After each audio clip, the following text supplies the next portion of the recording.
Today I will discuss about RS configuration, which is helpful all type of chemistry students such as West Bengal Council of Higher Secondary Education student and all type of chemistry student all over world. RS configuration part 1. This is the high lengthy topics. Today I will discuss RS configuration short type. There R from rectus, Latin from right, and S from sinister, Latin for left. RS configuration is denoted with the help of CIP rule and also Phantom's rule. CIP stand for C stand for can, I stand for in-goal, P for Prelog. Can in-goal Prelog system CIP rule.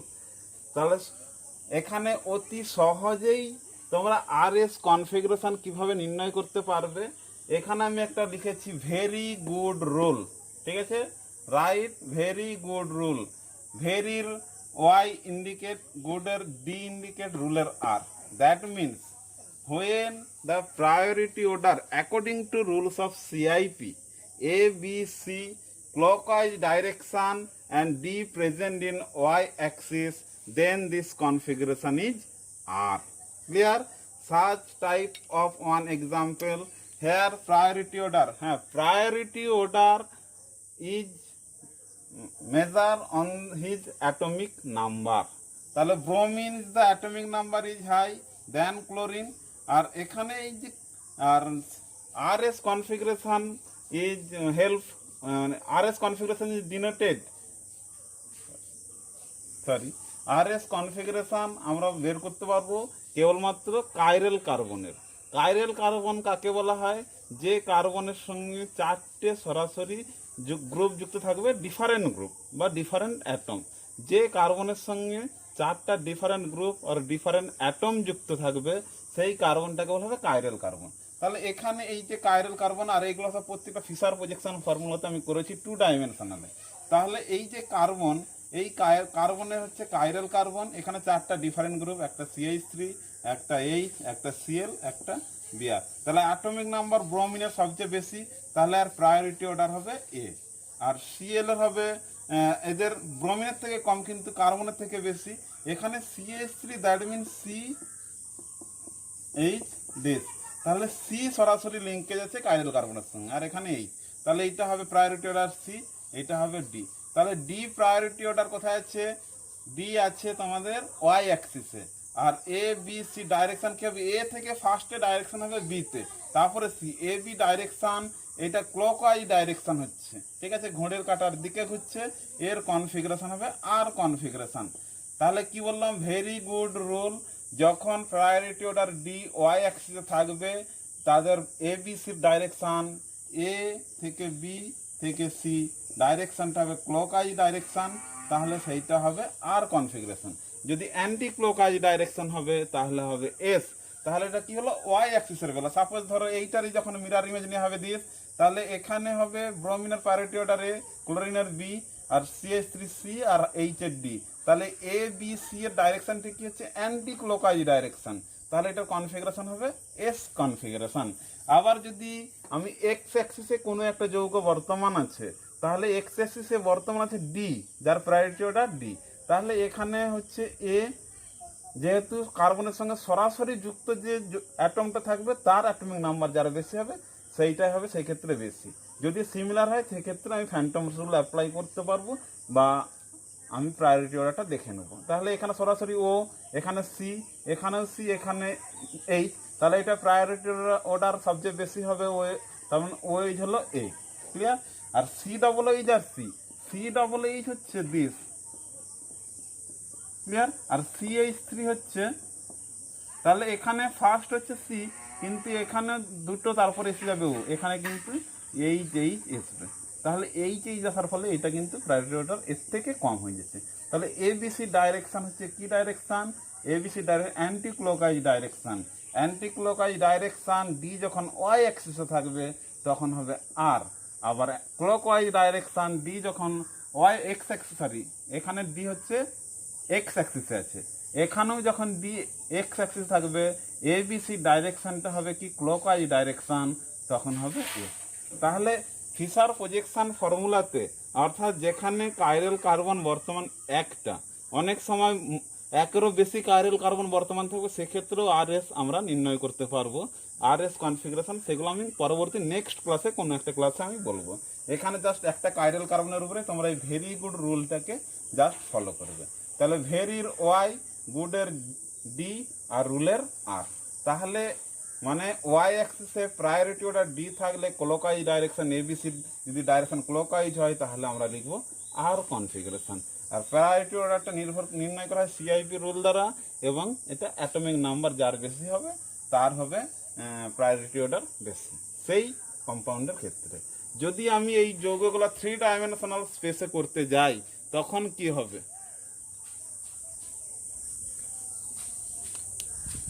যেমন 3 dimensional স্পেসে যদি করতে যাই সেই ক্ষেত্রে কিভাবে কি হবে সেটা আমি বলছি।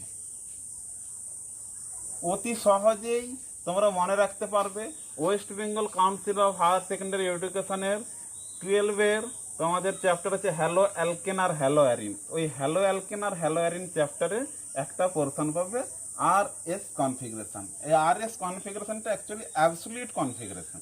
এর আগে অনেক কনফিগারেশন আছে, সিস ট্রান্স, ইজেড, ডিএল, ওইগুলো আমি পরবর্তী কোনো একটা ক্লাসে বলবো। এখন আমি 3 ডাইমেনশনাল স্পেসে আসছি। অ্যাকচুয়ালি সমস্ত কম্পাউন্ডই বর্তমান 3 ডাইমেনশনাল স্পেসে। 3 ডাইমেনশনাল স্পেসে বলতে বোঝাচ্ছে, দেখো এখানে একটা কার্বন, ঠিক আছে, এটাকে অনেক সময় ফ্লাইং ওয়েজ ফর্মুলাও বলা হয়। এখান থেকে এই যে ধরো একটা এখানে CH3 দিলাম, ক্লিয়ার, এখানে দিলাম ব্রোমিন, এই জায়গাটায় দিলাম Cl, আর এই জায়গাটায় দিলাম আমার H, ক্লিয়ার। এটা অ্যাকচুয়ালি এই ছোট থেকে এটা ধীরে ধীরে ধীরে ধীরে একটু বাড়তে থাকে, এইটা 3 ডাইমেনশনাল স্পেসে বর্তমান। তাহলে 3 ডাইমেনশনাল স্পেসে কিভাবে হবে? যেমন আমি একটা মডেল বানিয়েছি, দেখো যখন এই মডেলটা হাতের উপরে রাখা হচ্ছে, একটা দেখো অ্যাবভ মানে দুটো দেখো হাতের উপরে আছে, সেই দুটো হচ্ছে ইন প্লেন, এই লাইন দ্বারা চিহ্নিত করা হয়েছে। একটা অ্যাবভ দ্য প্লেন মানে প্লেনের উপরে আছে, সেইটাকে আমি এই মোটা লাইন দ্বারা চিহ্নিত করব। আর একটা বিলো দ্য প্লেন, সেটাকে আমি ব্রোকেন লাইন দ্বারা চিহ্নিত করব। এইভাবে 3 ডাইমেনশনাল স্পেসে সমস্ত যৌগ কিন্তু বর্তমান থাকে, ক্লিয়ার। তাহলে এইটার ক্ষেত্রে দেখো আমি কিছু ছোট্ট তোমাদের রুলস লিখে দিচ্ছি। সেই রুলসটা যদি তোমরা একটু খেয়াল রাখতে পারো তাহলে অতি সহজেই 3 ডাইমেনশনাল স্পেসে বর্তমান এমন কোন যৌগের অবশ্যই কাইরাল কার্বন হতে হবে। কাইরাল কার্বন না ছাড়া অ্যাবসলিউট আরএস কনফিগারেশন করা সম্ভব নয়। যেমন আমি রুলসটা তোমাদের লিখে দিচ্ছি, অতি সহজে মনে রাখতে হবে।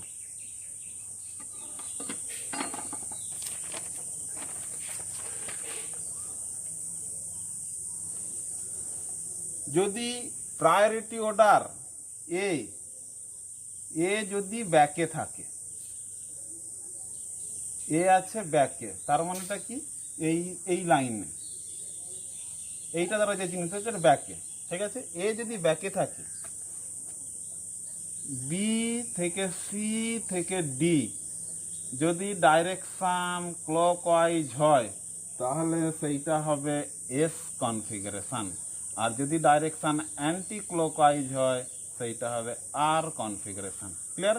এইটা খুব মানে এ ব্যাকে মানে প্রায়োরিটি অর্ডার যে সাজাবো আমরা ABCD, যে 1 নম্বরটা যদি ব্যাকে থাকে BCDর মধ্যে সম্পর্ক যদি ক্লকওয়াইজ হয় তাহলে হবে এস কনফিগারেশন, অ্যান্টি ক্লকওয়াইজ হলে আর কনফিগারেশন।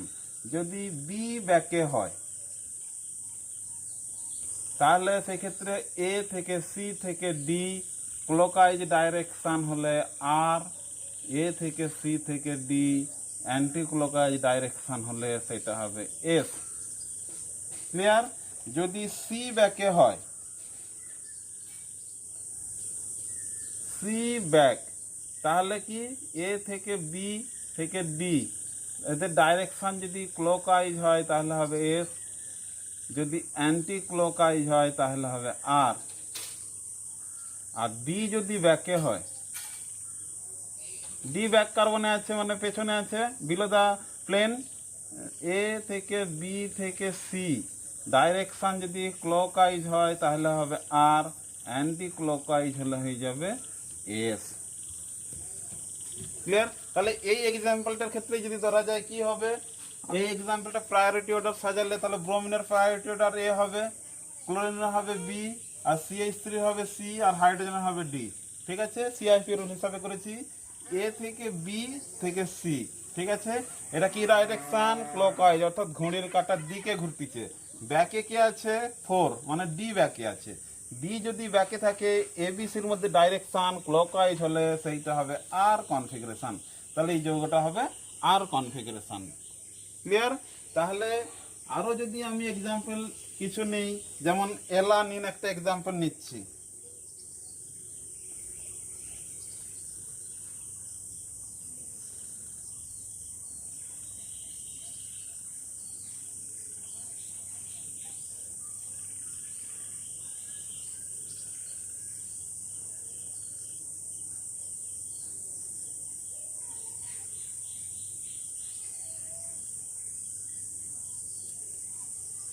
আমি আগে ব্যাকের রুলসটাই তোমাদেরকে দেখাচ্ছি।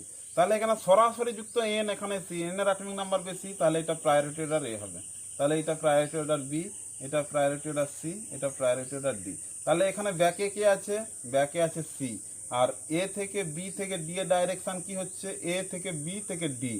ঠিক আছে, এ থেকে বি থেকে ডি এর ডাইরেকশন হচ্ছে ক্লকওয়াইজ। ব্যাকে কে আছে? সি। তাহলে সি ব্যাকে থাকলে এ থেকে বি থেকে ডি ক্লকওয়াইজ ডাইরেকশন, তাহলে এটা হবে এস কনফিগারেশন।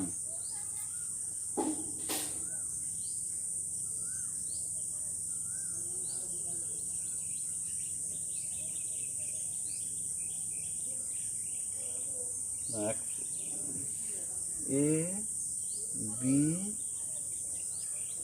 ডি,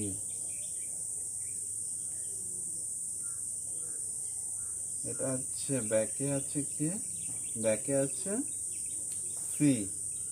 সি ব্যাকে থাকলে, সি যদি ব্যাকে থাকে, এ বি সির মধ্যে ডাইরেকশন যদি ক্লকওয়াইজ হয় তাহলে হবে এস কনফিগারেশন। ক্লিয়ার? এবার সিমিলারলি আমি যদি অ্যাবভের রুলসে যাই, তাহলে অ্যাবভের রুলসে কি হবে?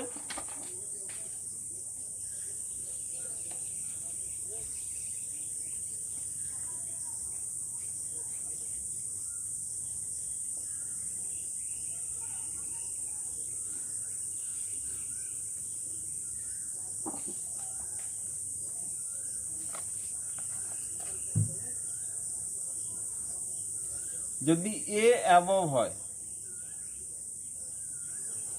তাহলে বি থেকে সি থেকে ডি এদের ডাইরেকশন ক্লকওয়াইজ হলে কি হবে? অ্যান্টি ক্লকওয়াইজ হলে কি হবে? ক্লকওয়াইজ হলে হবে আর, অ্যান্টি ক্লকওয়াইজ হলে হবে এস। ক্লিয়ার? তাহলে বি অ্যাবভ, বি অ্যাবভ এ থেকে বি, সরি, এ থেকে সি থেকে ডি, তাহলে এখানে ক্লকওয়াইজ হবে এস, অ্যান্টি ক্লকওয়াইজ হবে আর। ঠিক আছে, যদি সি অ্যাবভ হয়, সি অ্যাবভ এ থেকে বি থেকে ডি ক্লকওয়াইজ হবে আর, অ্যান্টি ক্লকওয়াইজ হবে এস। যদি ডি অ্যাবভ হয়, তাহলে এ থেকে বি থেকে সি, তাহলে ক্লকওয়াইজ হবে এস, অ্যান্টি ক্লকওয়াইজ হবে আর। ক্লিয়ার? তাহলে এবার একটা সাধারণ এক্সাম্পল নিলে তোমরা বুঝতে পারবে।